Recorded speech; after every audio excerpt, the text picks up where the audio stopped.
Son muchas las preguntas que nacen acerca del contrato de Minera Panamá. El doctor Miguel Antonio Bernal les explicar las inconsistencias del contrato y que la ciudadanía conozca qué trae el contrato minero. Bienvenidos a su programa Sin Miedo al Éxito, ya comenzamos. El gobierno de Panamá ha ordenado la suspensión de operaciones de Cobre Panamá, la mayor mina de cobre de Centroamérica.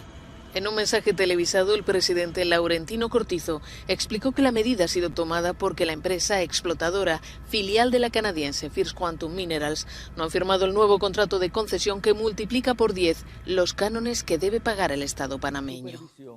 Casi un año después, vemos que Minera Panamá no ha cumplido los compromisos acordados en enero de 2022.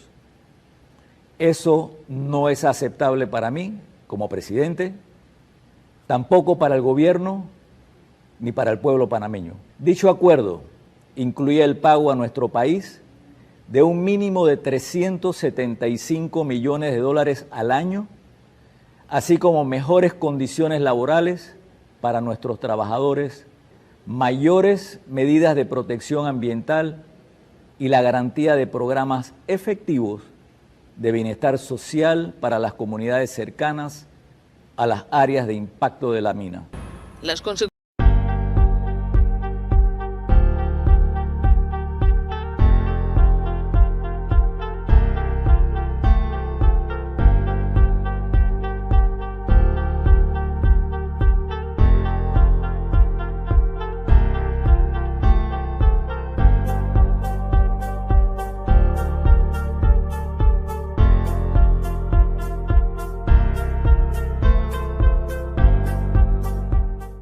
Buenas tardes, estimados amigos. Estamos muy contentos de poder compartir con ustedes este momento involucrado con un tema de actualidad, un tema que es importantísimo para los efectos que estamos viviendo en la República de Panamá. Hablamos del contrato minero que existe en estos momentos y que tenemos a un expositor de lujo que nos va a dar información relevante, importante, determinante, y que nos va a llevar a aterrizar el concepto a una realidad latente para que podamos tomar las mejores decisiones, nosotros como ciudadanos panameños y como personas que vivimos en este hermoso país, Panamá. Tenemos el grato honor de tener al licenciado doctor Miguel Antonio Bernal, catedrático titular de Derecho Constitucional en la Facultad de Derecho y Ciencias Políticas de la Universidad de Panamá, doctor en Ciencias Políticas, licenciado en Derecho, condecorados con las palmas académicas, y su lema: la objetividad no implica imparcialidad. Queremos dar la bienvenida al doctor Miguel Antonio Bernal. Muy buenos días, muchas gracias, don Simón Hernán Navarro, por esta oportunidad de compartir con usted y su distinguida audiencia un tema que nos concierne a absolutamente todos como nacionales de Panamá, de esta querida patria, de este bello país, pero que también queremos nosotros que concierne en gran medida a las poblaciones de países hermanos, que antes que nosotros han pasado por una serie de vicisitudes, productos de determinados contratos comerciales que terminan siendo extremadamente perjudiciales para los intereses que debe tener todo Estado en este siglo XXI que ya está en su tercera década. Doctor, si bien es cierto, hay mucha desinformación en el ámbito del ciudadano común. Personas como usted, como yo, que hemos estado ya visualizando un poco más el contrato y viendo cuáles son las fallas latentes que existen ahorita y el tema de la inconstitucionalidad que existe en el contrato. ¿Qué usted nos podría hablar sobre varias tendencias? Por ejemplo, en la parte legal, en la parte ambiental, en la parte económica, que son las que nos están a nosotros abordando a decir que ese contrato es nulo. Como usted muy bien lo acaba de señalar, y creo que por ahí podemos comenzar a conversar un tema que, como le decía, nos concierne a todos.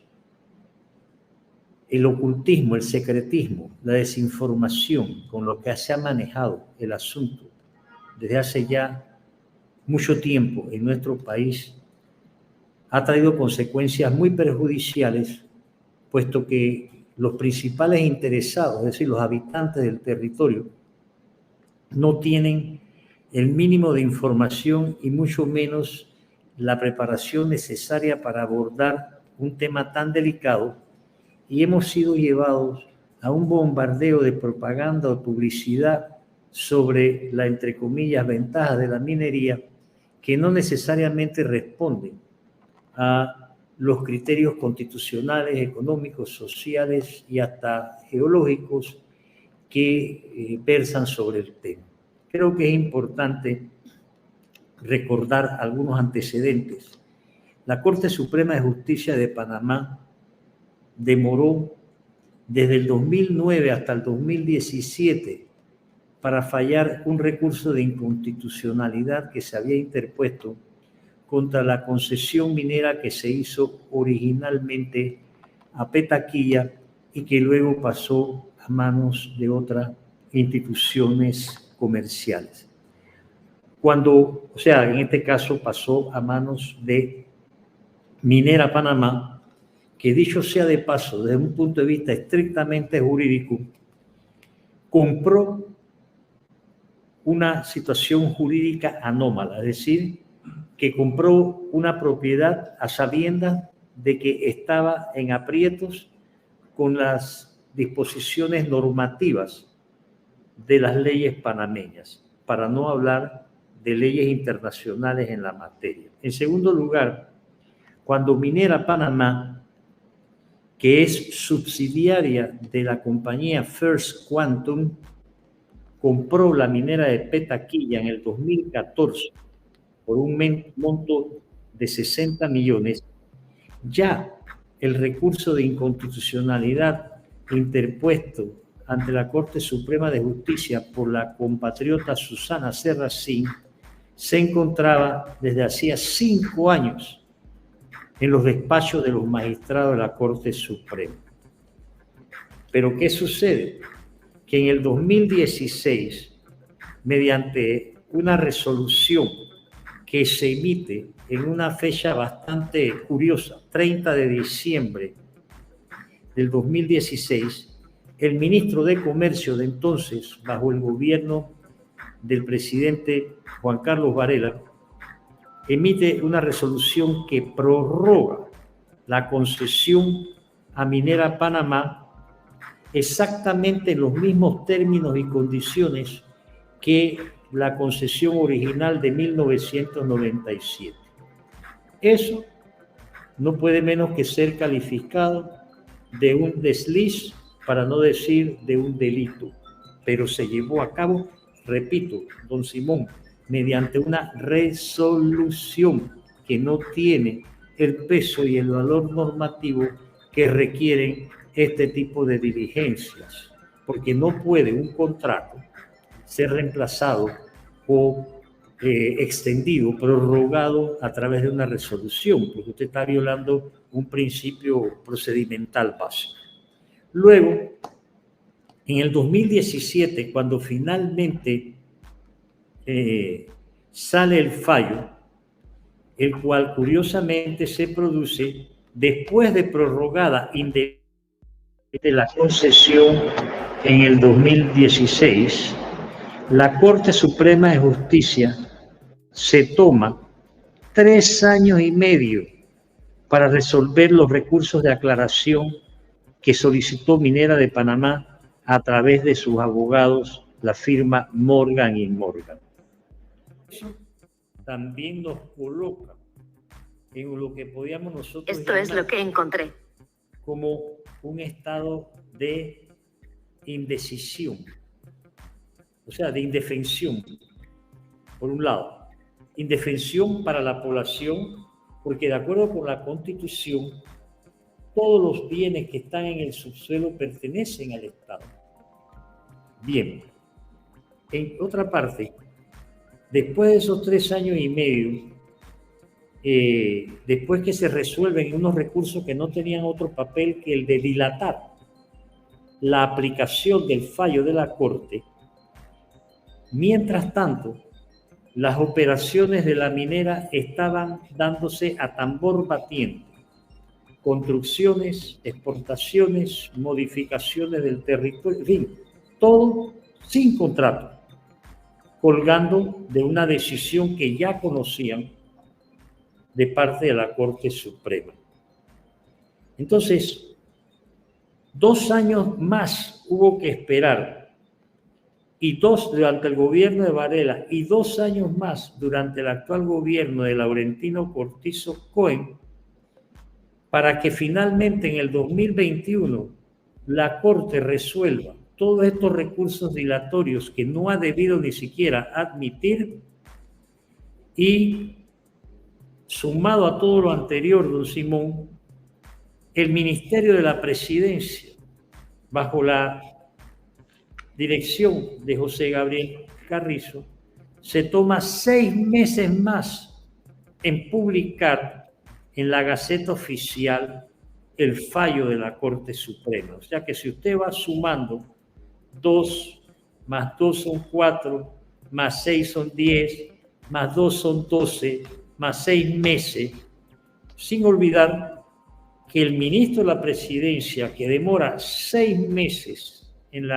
enviar a la Gaceta, cuando aquí a veces sale una ley y a la media hora ya sale la Gaceta Digital con la misma, era el señor José Gabriel Carrizo, quien había sido durante mucho tiempo una persona altamente vinculada a Petaquilla y había sido también o fungido como parte del equipo legal de la minera.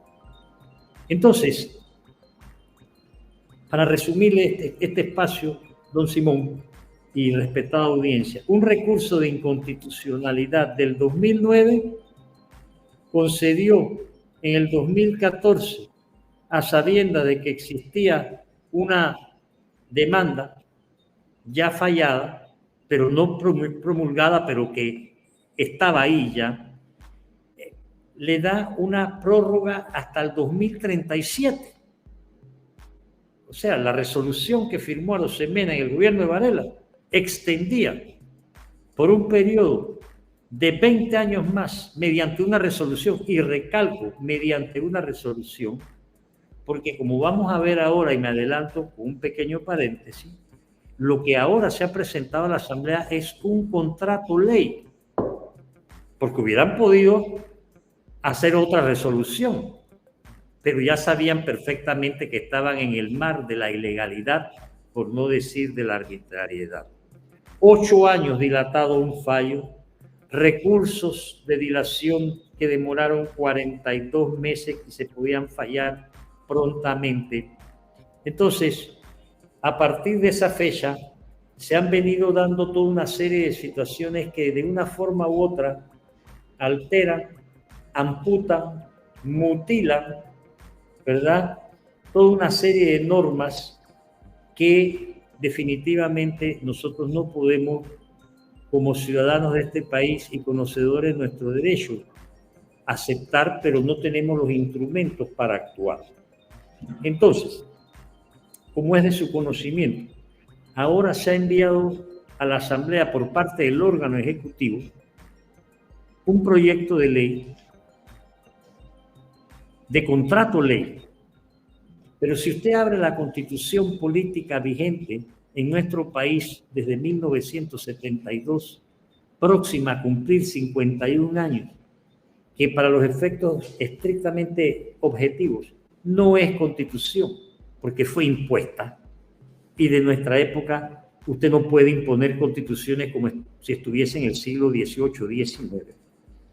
En ninguna parte de la Constitución nosotros encontramos eso de un contrato ley. Eso se dicta en 1997 mediante una decisión del Ejecutivo en el gobierno de Pérez Valladares para, entre otras cosas, casualmente, poder proceder a una serie de privatizaciones. O sea que nos encontramos también, creo yo, al filo de la legalidad. Porque si tomamos las cosas de una perspectiva estrictamente constitucional, en Panamá existen 3 órganos del Estado: ejecutivo, legislativo y judicial. Las funciones del legislativo están, y sus atribuciones están claramente delineadas en el título 5 de la Constitución vigente, Y ahí se nos dice que la corporación denominada Asamblea Nacional es la que constituye el órgano legislativo. ¿Y cuál es su función? Legislar. Entonces usted no le puede decir a un órgano legislativo que el Ejecutivo le puede enviar un proyecto para que lo apruebe o lo desapruebe y que no lo puede modificar porque usted está amputando, decapitando la función principal de ese órgano del Estado. Es como si se mandase a la Corte un decreto ejecutivo que le diga que no puede fallar en asuntos de carácter civil o comercial. O sea, por favor, eso es inaudito. Sin embargo, la Asamblea, a sabiendas de que le están mandando, ¿cómo le puedo llamar yo? Una mina, no por lo de la minera, sino una mina explosiva, porque como lo vamos a ver, eso está produciendo por el momento pequeñas explosiones sociales en el país. Entonces, el órgano ejecutivo, a espaldas de la población, nombra al ministro de Comercio para que negocie un tratado, un contrato. Bueno, digo un tratado porque en el fondo de mi pensamiento esto parece más un tratado que un contrato, pero lo podemos ver después. Y Alfaro sustituye al hoy embajador de Panamá en Estados Unidos, Francisco Martínez, que era el que venía negociando con la minera a espaldas de la población, a espaldas de todas las asociaciones empresariales, gremiales, académicas, etcétera, etcétera, ejecutivas, etcétera. Entonces, se le dice al ministro que lleve ese contrato ley a la Asamblea, a sabiendas de que ese acto, contra el cual de por sí, señor don Simón Hernán Navarro, existe un recurso de nulidad de hace más de mes y medio en la Corte Suprema, porque eso fue una acción que se le solicitó la nulidad en la medida que es altamente violatoria de la Constitución. En varios artículos, pero solamente le menciono uno. Tanto el presidente como el vicepresidente, como los ministros, al asumir su cargo, juraron cumplir la Constitución. Y ninguno de ellos, al igual que los diputados, puede ejecutar acciones que violen la Constitución. Y ellos saben perfectamente bien que aquí se está violando la Constitución. Por ejemplo, adelantándome algunas cosas, artículo 290, ningún gobierno extranjero, ni entidad o institución oficial o semioficial extranjera podrán adquirir el dominio sobre ninguna parte del territorio nacional, salvo cuando se trate de la sede de embajadas de conformidad con lo que disponga la ley. Y entonces nosotros nos encontramos ante una situación bastante atípica, porque ¿a quién pertenece la minera? La minera se nos dice que es una concesionaria de First Quantum, pero First Quantum no es el que aparece en el contrato leonino. Pero cuando uno va a ver de quién son las acciones de la minera, nos encontramos que ahí están los estados a través de empresas estatales de la República Popular China, de Singapur, de Corea del Sur y de Canadá. Y, oh ironía, Canadá tiene terminantemente prohibido la explotación de minas a cielo abierto en su territorio, pero se han caracterizado por ir a África, Asia y América a hacer de la suya, que no pueden hacerla en su propio seno. Entonces, al enviar este contrato así, y le podemos también mencionar de paso, respetuosamente, otro artículo, el 259, estamos hablando de la Constitución de este país. Las concesiones para la explotación del suelo, del subsuelo, de los bosques y para la utilización de agua, de medios de comunicación o transporte y otras empresas de servicios públicos se inspirarán en el bienestar social y en el interés público. Desde principios del siglo XX ha quedado claramente determinado en la teoría y en la doctrina que el Estado tiene una función social que no la puede dejar a un lado. Y ninguna de las 62 cláusulas que contiene el contrato que hoy reposa todavía en la Asamblea para su aprobación o desaprobación se inspiran en el bienestar social y en el interés público.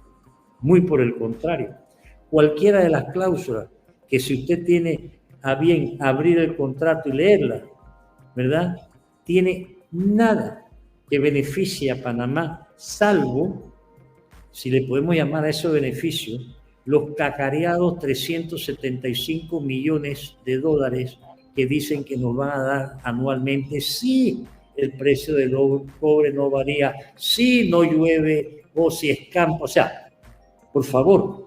Entonces nos están, como lo han dicho varias personas, tratando como si estuviéramos en el siglo XVI, cuando descubrimos a los españoles y que vinieron entonces a querer cambiarnos espejitos por oro.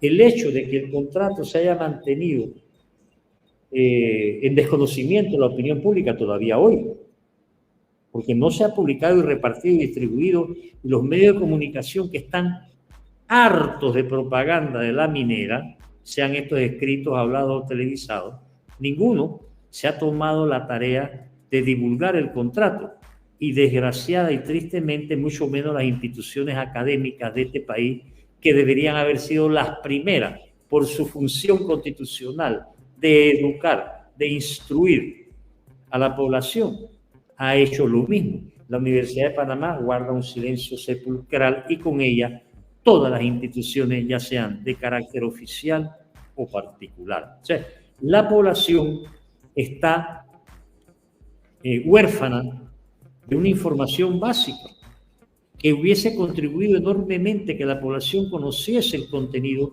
porque se hubiese producido un mejor debate, que no ha habido tampoco, porque el hecho de que algunos ciudadanos hayamos concurrido ante la Asamblea para exponer nuestras posiciones frente al contrato, unos a favor, otros en contra, no significa que aquí ha habido debate.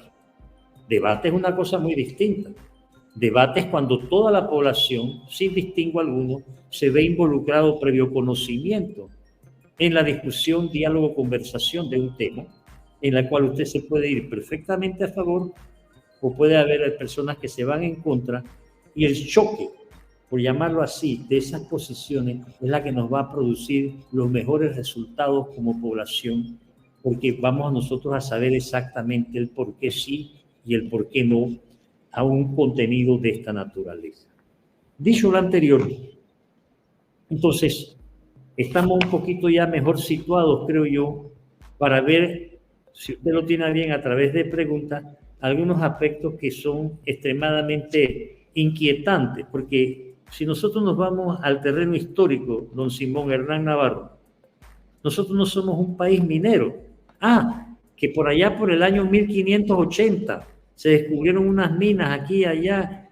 No, pero Panamá no es Bolivia, Panamá no es Perú, Panamá no es Ecuador, Colombia, Chile, por mencionar solo algunos países que tienen una tradición minera, que tienen más de un siglo. Son gente que Chile, el cobre es un recurso natural de Chile desde tiempos idos, pero nosotros no. Aquí la minería que hay en Panamá es la minería sencilla, por llamar de alguna manera, a las personas que en algunos ríos, poblaciones, etcétera, se dan cuenta que hay alguna cuestión y sacan, que diría yo, pepitas, ¿no? Que pueden tener 1000 pepitas y todavía no tienen un gramo de oro, pero les sirve hasta de entretención, porque ya en los ríos no se puede pescar. Entonces, nos están llevando a que nosotros, que tenemos, desde el punto de vista geopolítico, una función que nos ha venido determinada por el sistema internacional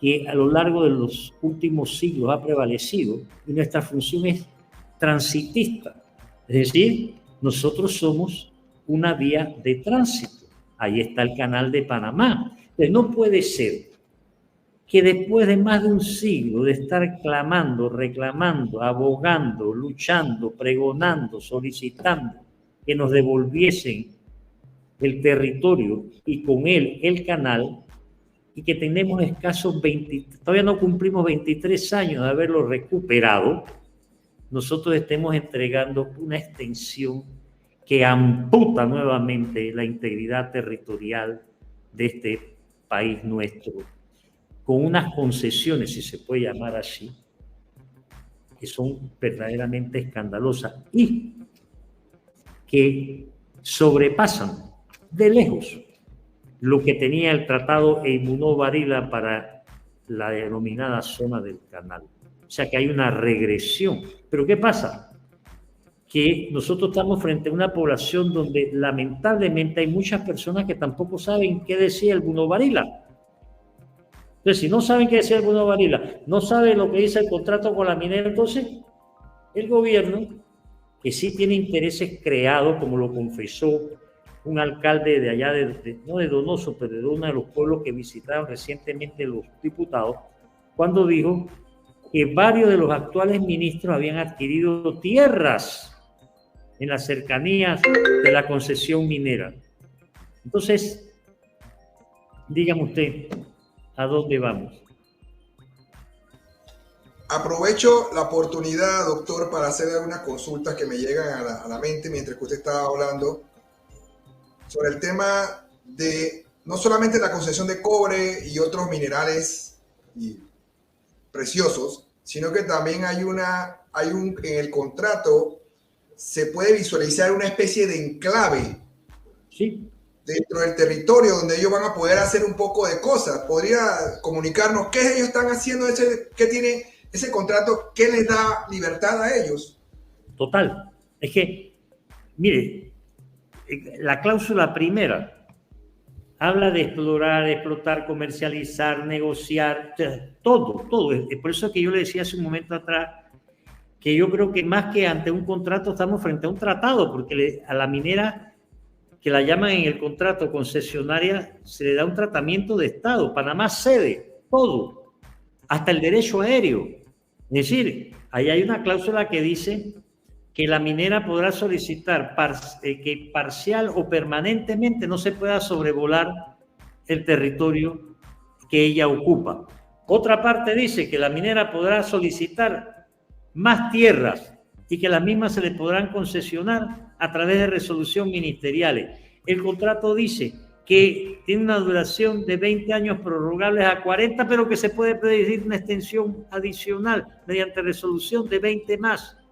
Y por ahí nos vamos. Entonces, ellos van a poder, que ya lo están haciendo, construir muelles, túneles, reservorios de agua, puentes, van a tener el control de los muelles, van a poder construir centrales eléctricas, centros comerciales. Es una cosa que entre uno más lo lee, uno dice, pero ¿cómo es posible que hemos llegado a esto? Ahora, con todo respeto, a mi modesto criterio, habiendo leído, al igual que otros distinguidos compatriotas, este contrato, a mí no me cabe la menor duda que el contenido de ese contrato vino hecho de afuera.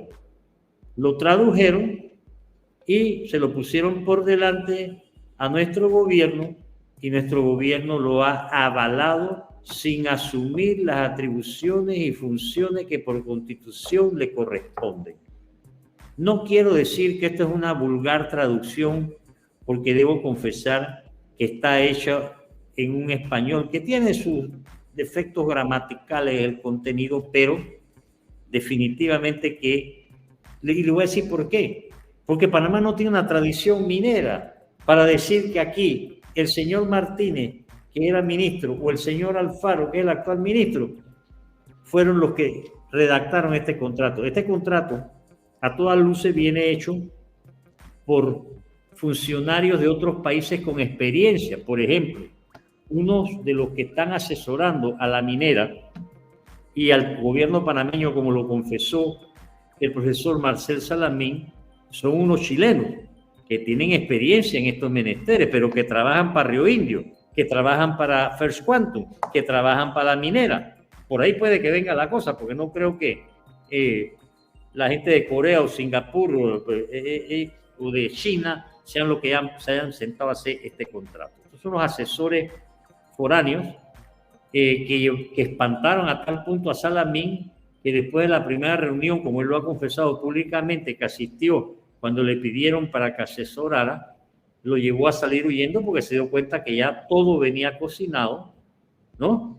Y encima de eso, como él mismo lo declaró, el gobierno le dijo que él tenía que obedecer la línea que ya traían, es decir, de aprobación de un contrato que hoy, por donde usted lo mire, porque este no es un problema solamente jurídico, es no solamente constitucional, es un contrato que tiene toda una serie de consideraciones variadas, múltiples, desde el punto de vista de las distintas ramas de la ciencia jurídica, pero que su cordón umbilical es el pisoteo, el irrespeto de una serie de derechos inalienables de Panamá como Estado, de Panamá como nación, de Panamá como sociedad y de la población de Panamá que somos nosotros y que es la riqueza más grande que pueda tener cualquier país del mundo, que es sus habitantes. Doctor, hay una consulta que también tengo aquí en la palestra y es en el aspecto económico, en la parte de los ingresos que percibe Panamá y qué está involucrado dentro de esos ingresos que percibe de los 375 millones. Si bien es cierto, ellos están haciendo mucho alarde de que ellos van a pagar los impuestos dentro de esos 375 millones. ¿Qué hay de cierto en eso? Bueno, eso es lo que se dice, pero si nosotros nos vamos a los hechos, que son los que nos deben guiar para este tipo de apreciaciones, ¿verdad? A la fecha, la minera no está pagando los impuestos que corresponden y está explotando y se está llevando no solamente cobre, sino oro y otra serie de minerales sin que Panamá esté recibiendo los impuestos que originalmente en el 97 le pusieron que sería de un 2%. Pero es que el problema es que, bueno, Odebrecht tampoco ha pagado la multa ridícula que le pusieron de 290 millones. Y a todo esto, miren la situación que se está creando. La minera, después del fallo de la Corte, ha seguido operando sin contrato. Eso es inadmisible. Inadmisible. Usted, hasta para alquilar un apartamento, usted no puede llegar y meterse en el apartamento, ¿no? Y quedarse a vivir ahí sin que el dueño del apartamento no le haga a usted un contrato de arrendamiento, etcétera, etcétera, etcétera. Entonces esta gente está ahí, se están llevando todo lo que pueden de una manera escandalosa con la complicidad pasiva o activa de las autoridades. Y mientras tanto, entonces se nos dice que ellos van a pagar 375 millones, pero hay una cláusula que dice siempre y cuando el precio del cobre, siempre y cuando el mercado de valores, siempre y cuando, o sea que hasta económicamente nosotros estamos aceptando salir afectados o perjudicados por un contrato que jamás debió firmarse. Y por eso es que es un contrato que, aparte de lo leonino, atenta directamente, repito, contra derechos inalienables del Estado. Atenta también contra acuerdos y convenciones internacionales que Panamá ha firmado, no solamente en temas de asunto ambiental, por ejemplo, la Convención de París sobre el agua. O sea, pero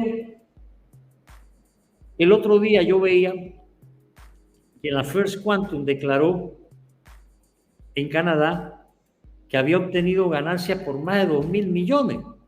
Y a nosotros nos van a dar 375, pero yo personalmente no lo llevo al terreno del dinero, porque yo considero que nosotros en estas cosas no podemos actuar con mentalidad fenicia. O sea, si nos van a dar tanto, vamos a vender o a deshacernos del país. Este es un país que cumple, así como cumple una función internacional de vía de comunicación, también cumple una función dentro de lo que se llama la cuestión climática de Mesoamérica y el canal ecológico y todas estas cosas. Y nosotros no estamos, y encima, o de ñapa, como decíamos nosotros, ¿verdad? Ahora resulta que la concesionaria, es decir, la minera, va a poder quedarse con unos reservorios de agua que se necesitarán a futuro inmediato para que el canal siga operando. O sea que nosotros estamos afilando cuchillos para nuestro propio pescuezo. No puede ser. Aquí no, eso no puede, nosotros no lo podemos aceptar como bueno. Doctor, ahí tengo un informe que aparece en los medios sobre lo que fue en el año 2021. La compañía Cobre Panamá tuvo ingresos por 4.752 millones de dólares solamente en 2021. Y de esos 4.752 millones, solamente estamos recibiendo un porcentaje que todavía no se ha hecho efectivo y que a mi parecer, yo no tengo que hacer alarde si soy una empresa que voy a pagar impuestos. Yo debo pagar impuestos, porque eso es parte de una empresa y una condición que se establezca. Ahora, si quiere hacer acuerdos de partes por parte del gobierno, del Estado, que esté en ese momento de la concesión, es otra cosa.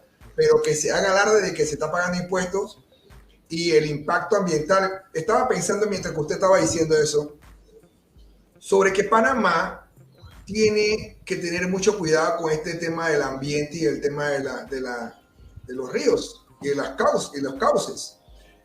Yo recibí una información de un señor llamado Roberto Díaz, que él hacía un comentario sobre empleados de Minera Panamá, donde establecían una serie de condiciones que se estaban dando inhumanas para nosotros, los seres humanos, sobre el tema de lo que es la extracción de ciertas cosas, como es la desviación de los ríos para llevar agua a la mina. Y eso puede tener un impacto a largo plazo enorme. Efectivamente. Entonces, esas son cosas que a mí me causan mucha molestia, porque hay que investigar más a fondo si eso es cierto. Pero si eso es cierto, eso automáticamente ya está impactando directamente el ambiente. El agua caliente que ellos vuelven al mar está afectando lo que es el sistema, lo que son los peces, todas estas cosas que están en el fondo del mar que son necesarias para nosotros, para la subsistencia. Entonces, ¿qué tan cierto hay que estas personas están haciendo un proceso correcto en esta parte de seguir los lineamientos para cumplir con el propósito de que no afecten el medio ambiente? ¿Qué has escuchado sobre eso, doctor? He escuchado todo lo contrario. Distintas organizaciones ambientalistas que existen en nuestro país han desde hace tiempo venido señalando las flagrantes violaciones que se están perpetrando en Panamá en materia ambiental, no solamente con los manglares, que es lo más común que escuchamos, no solamente con el desvío de río, del problema que causan determinadas hidroeléctricas, sobre todo en la provincia de Chiriquí, pero en el caso concreto de la minera, acuérdense que en la extracción de cobre, que ellos dicen que es lo que están trabajando, trabaja con cianuro. Esos derrames de cianuro, y no sé qué, Panamá no tiene ninguna fiscalización en lo que ahí se está haciendo. Es más, en el contrato hay una cláusula que establece que no podrán los funcionarios panameños ingresar a las instalaciones de la mina para ningún tipo de supervisión sin la autorización de la minera. O sea, esto ya se pasa de todo. Entonces, además, debemos ser sinceros con nosotros mismos. Nosotros no tenemos todavía al día de hoy como nación, como población, una educación ambientalista, es decir, de protección, ¿no? O sea, la deforestación es muy común de nuestros campesinos, las quemas, el tirar a los ríos aquí en la capital, o sea, el daño a los manglares. O sea, no tenemos una educación ambientalista. La mejor prueba de eso es que este país no se recicla la basura. Eso ya nada más te da un ejemplo claro de lo mal que estamos nosotros. Entonces, con esto de la minera, el asunto es peor por el alcance de las consecuencias. Mire, otro ejemplo, estoy dando así algunos eslabones de esta cadena de cosas que trae este contrato. Ahí dice que la minera podrá solicitar al gobierno, y ésta deberá proceder, la expropiación de cualquier propiedad en el territorio nacional. Ejemplo, supongamos que usted tiene una casa en Calobébora y un funcionario de la minera va a Calobébora y se enamora de su casa. Él puede ir donde la minera decide que le expropien su casa y el gobierno tiene... ¿Esto qué es? Dígame usted a dónde vamos con esto. No, por favor. Nosotros no podemos pecar de ilusos, de ingenuos. O sea, aquí el gobierno ha demostrado no que no ha sabido tener la preparación necesaria, sino que una genuflexión indebida. Y eso, don Simón Navarro, está creando, en mi opinión, haciendo un poquito de sociología constitucional, está creando lo que se conoce dentro de la teoría y la doctrina constitucionalista, un resentimiento constitucional.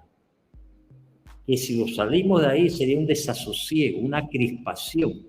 Fíjese usted que en medio de la desinformación, en medio de la publicidad, la propaganda aviesa que se ha desarrollado, la gente ha empezado a reaccionar emotivamente, pero también racionalmente. Ha habido escritos de distinguidos compatriotas muy sesudos diciendo el por qué no desde el punto de vista ambientalista, desde el punto de vista económico. El profesor Felipe Argote, el arquitecto Ricardo Bermúdez, el doctor Rodrigo Noriega, el profesor Pedreschi. O sea, no estamos hablando de gente improvisada, como pueden ser el alud de trabajadores de la minera que mandaban a las sesiones en la Asamblea Legislativa para que copasen las salas y aplaudiesen a los que iban a hablar a favor de la minera. No, estamos hablando de profesionales distinguidos, gente que tienen un conocimiento.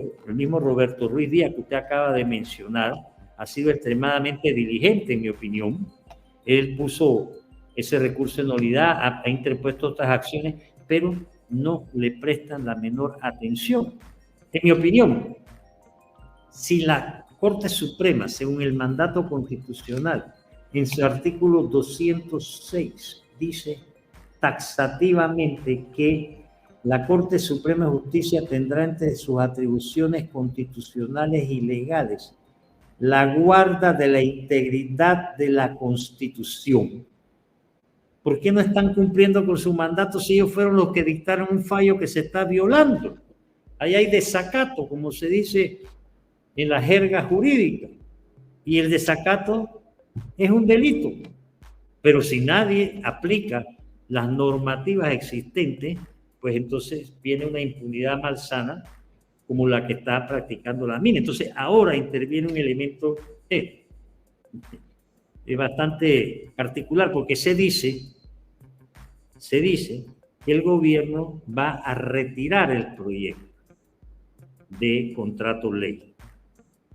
Bueno, supongamos que sea verdad, porque estamos viviendo un clima de falacias y demagogia que uno no sabe de qué palo ahorcarse.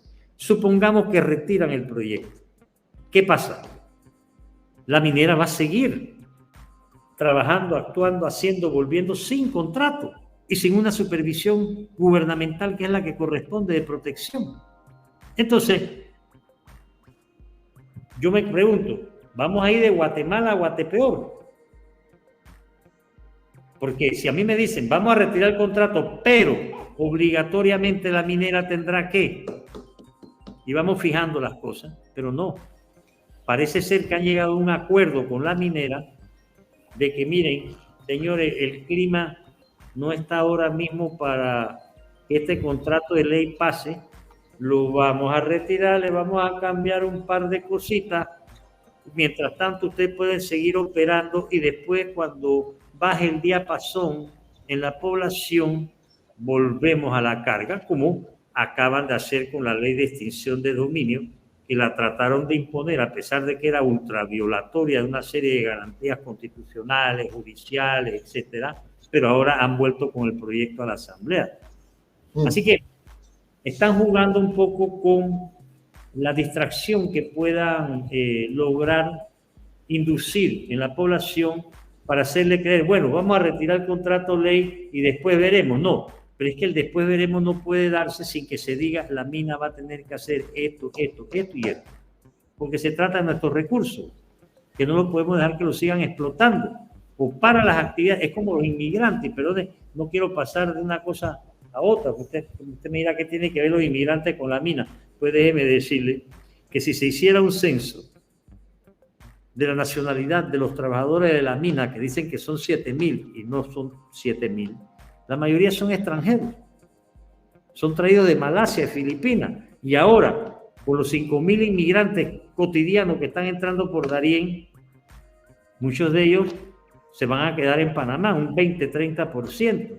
¿Y dónde usted cree que van a ir a buscar algunos de ellos trabajo?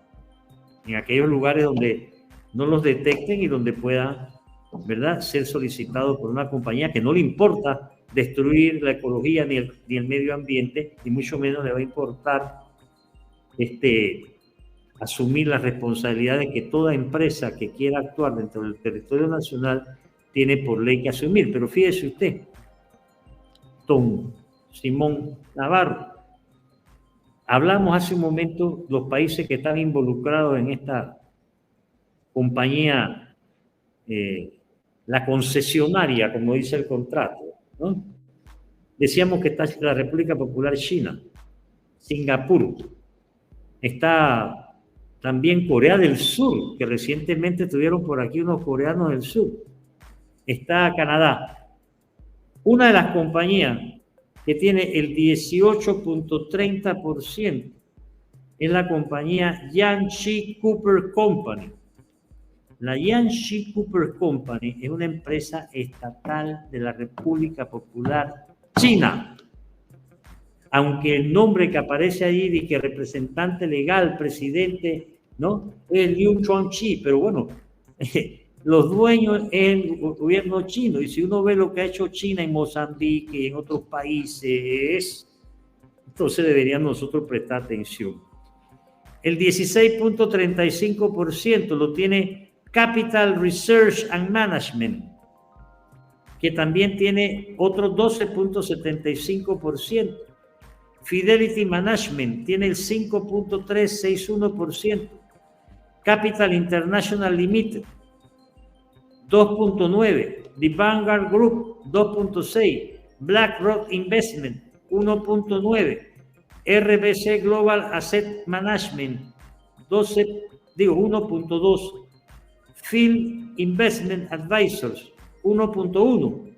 Philippe Pascal, que ya no es el que se acaba de morir, de First Quantum, sino el hijo, tiene el 0.86%, que eso es lo que es First Quantum. Quantum son una especie de administradores de intereses de otros estados, en este caso, en esta concesión minera. Y son gente, o sea, son compañías extremadamente poderosas. Nosotros estamos enfrentando intereses foráneos extremadamente poderosos y no estamos preparados para ello. O sea, así como nos tomó 100 años casi poder acceder a la recuperación de la zona territorial que nos había sido usurpada por la cuestión del canal, ¿cómo vamos nosotros a poder hacer cuando tenemos unas compañías que una sola de ellas tiene como presupuesto 5 veces el presupuesto de Panamá, el presupuesto nacional de este país, que es de casi 30.000 millones este año que viene, etc.? Entonces, no estamos preparados para lo que estamos haciendo. No estamos en capacidad de frenar esta presión que está cayendo sobre nosotros. Y el país está demasiado... Doctor, sí, dígame. Y aunado a eso están los intereses de los poderes económicos. Porque locales. Si no, hay una ideología, un pensamiento que usted lo está diciendo claramente, y a veces las personas no se han dado cuenta que esto es solamente la punta del iceberg. Hay una serie de propósitos, por lo menos China, que China es uno de los primeros en hacer lo que es tecnología, y ellos están ya claros que tienen que generar riquezas de otros países y lo están haciendo. Pero a mí me parece que más allá de lo que estamos diciendo, hay también poderes económicos panameños que están haciendo también algo que ver ahí, porque ahí hay una serie de personas que usted me está diciendo, empresas jurídicas. Sin embargo, hay personas que pueden tener un porcentaje mínimo de acciones en esa empresa que ponderado con la cantidad de dinero que esa empresa hace, es algo sustancial. Entonces, ¿qué podríamos pensar? Que también puede haber intereses de poderes económicos panameños involucrados.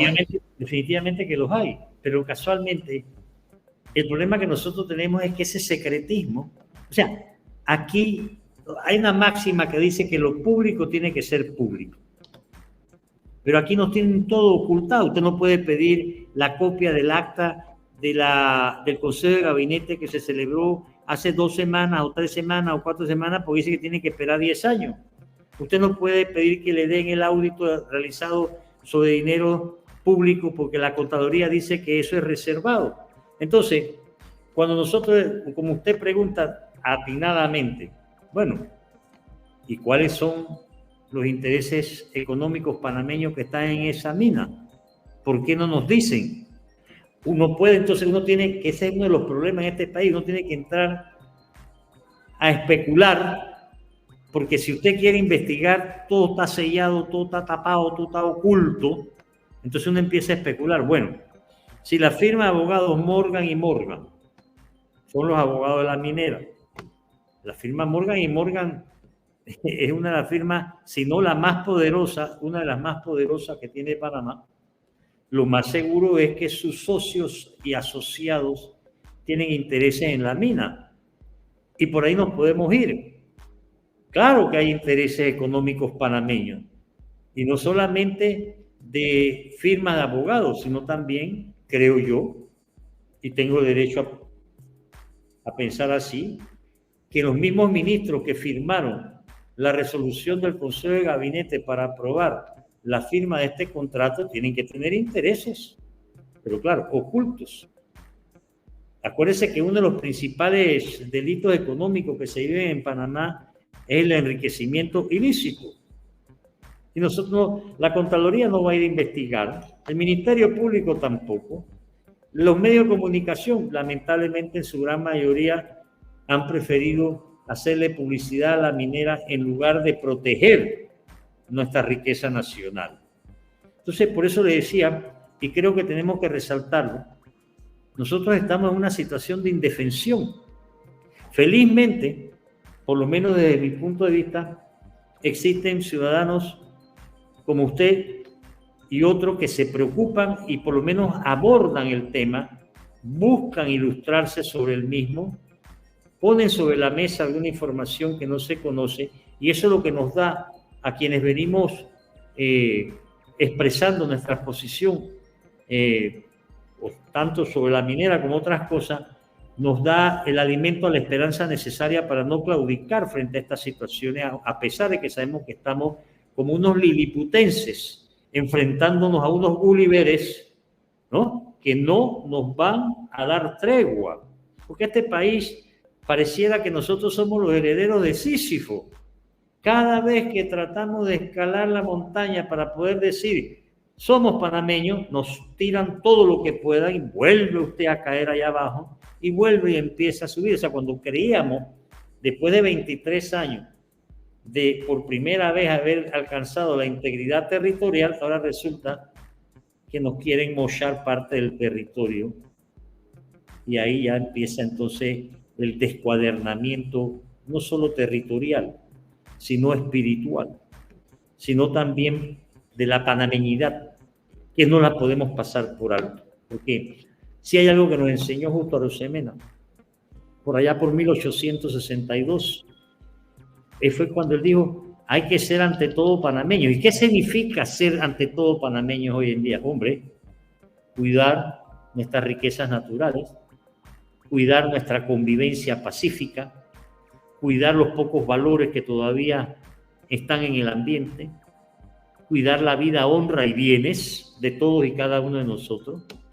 Y eso, aparentemente, los señores del gobierno, en esa proclividad a querer beneficiarse de las mieles, privilegios y prebendas del poder, han optado pues por alquilar, permutar, hipotecar o vender eso que nosotros llamamos patria. Doctor, la entrevista da para mucho más. Yo siento que esto es un tema de nunca acabar y sobre todo haciendo docencia. yo le quiero dar un gran agradecimiento por esta información que nos ha brindado. Yo sé que hay otras cositas que quedan pendientes que por el tema del tiempo no podemos integrar a la información que usted está presentando, pero lo más importante aquí es que la gente quede con esa disyuntiva, ese pensamiento, empieza a analizar exactamente y que empiezan a ser realmente ciudadanos, porque mucha gente eso es lo que pasa, vive por sus intereses personales y no ve interés de una colectividad, que es lo que tenemos que nosotros brindar y cumplir con la Constitución. Porque usted lo dijo al inicio, doctor, si los dirigentes, el vicepresidente y el presidente juraron cumplir con la Constitución de la República de Panamá, no lo están haciendo. Debería haber algo que se tendría que elevar a esta situación, porque yo no considero que si yo juro ante un país que yo voy a cumplir con una Constitución y no lo cumplo, yo estoy incumpliendo. ¿Y qué sucede en ese caso? Es mi gran interrogante. Pero queda para más. Le quiero agradecer enormemente por su espacio y quisiera que nos diera un mensaje final. Sí, mire, ese mensaje final de reflexión de parte del panameño. Sí, don Simón Hernán Navarro, en primera instancia, quien agradece soy yo. La oportunidad que usted me da de conversar con usted y con su distinguida audiencia temas que nos son extremadamente, diríamos, sensibles. Porque, como le decía hace un momento atrás, yo creo que nosotros tenemos que partir de un punto extremadamente válido en estos momentos, y es la protección de la dignidad de la persona humana. Y eso quiere decir que hay que proteger la dignidad nacional. Y si nosotros estamos frente a una pretensión que lesiona, hiere, aniquila nuestra dignidad nacional, nosotros no podemos guardar silencio. Yo invitaría a mis compatriotas que todavía no han leído el contrato que lo lean. Porque yo estoy seguro que quien quiere a Panamá, así sea un tantito, un poquitito, va a reaccionar. No le voy a decir yo con la lectura total del contrato. Basta la cláusula 1, 2 y 3 y ya. Cualquier panameño que quiere a Panamá va a sentir disgusto. En segundo lugar, hay que participar como ciudadanos. Usted lo ha dicho muy bien. El ausentismo ciudadano nos puede traer situaciones que no queremos, situaciones que han vivido otros países. Por eso es que el ciudadano tiene que participar. El ciudadano tiene que ejercer no solamente sus derechos, sino eso que se conoce constitucionalmente hablando como el poder ciudadano. ¿Y qué es el poder ciudadano? El estar presente como centinela, como vigilante, para evitar el ejercicio irracional del poder político, que es lo que está pasando aquí, particularmente con este contrato leonino. En tercer lugar, miren, yo decía el otro día, si lo aprueban, hay que protestar. Si lo retiran, hay que celebrar, pero hay que vigilar. No podemos abandonar nuestra posición de vigilante frente a lo, porque ya sabemos por dónde viene la procesión. Luego, no podemos dormirnos sobre los laureles si es que lo retiran, porque aunque lo retiren, queda ya la herida que han inferido desde el momento en que han pretendido imponernos un contrato archileonino, alevoso, dañino, que conduce al delito de lesa patria. En base a eso, reitero mi agradecimiento, don Simón Hernán Navarro, y quedo a su entera disposición para una próxima conversación cuando usted así lo estime conveniente. Mis mejores parabienes y mis respetuosos saludos.